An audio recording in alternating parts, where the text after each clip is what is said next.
And yes, I spend way too much time on Twitter. So yeah, definitely hit me up there. Send me an email as well if you have any questions or criticism or, hot stock tips. I love hot stock tips. I'm only joking. I hate them. Definitely don't email me about crypto. That's the one thing. Anybody who emails me about crypto goes in my big fat book of grudges.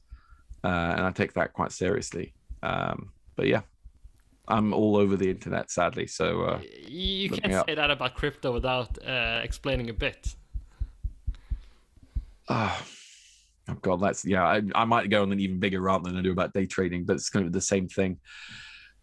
Look, I'm a technological optimist. Like my colleagues tease me. Like I mostly cover like quants as well, like Jim Simons. So I love technology and anything new. Like basically, I've never seen anybody do something completely useless with technology that I haven't instinctively loved. But years after looking at this, I fail to see any real meaningful use case for any crypto project I've seen so far. That yes, I get that there is some cool aspects of blockchain that you can use in many ways, but I still fundamentally think it's a very elaborate way of doing something that we could do with like an Excel sheet, or certainly some next gen Excel sheets. So I struggle with that. I think it's an entire industry built around one single purpose, which is making people afraid of losing out and taking advantage of their greed to suck more money in so the early investors can make money. There's a word for that kind of scheme that I try to avoid because all the crypto bros get very mad at me and say, have fun staying poor, that I'm salty and all that.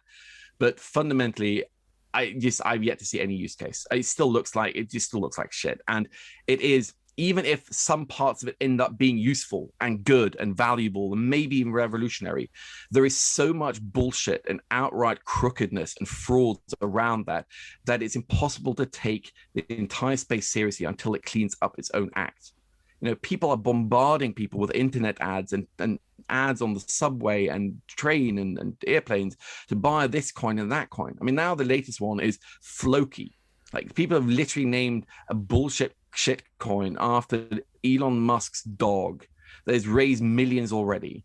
And they say it's going to be a Floki ecosystem and it's going to be e-gaming and the metaverse. And they're just throwing bullshit marketing terms out there to lure dumb people to think, well, I might as well I missed out on Dogecoin. That was like a really big, serious thing. Maybe I should put like a couple of $1,000 kroner on that.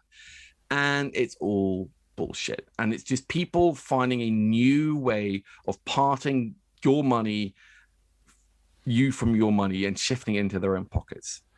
And I think it's at best distasteful and at worst outrageous that regulators haven't done more to protect people from their own greed.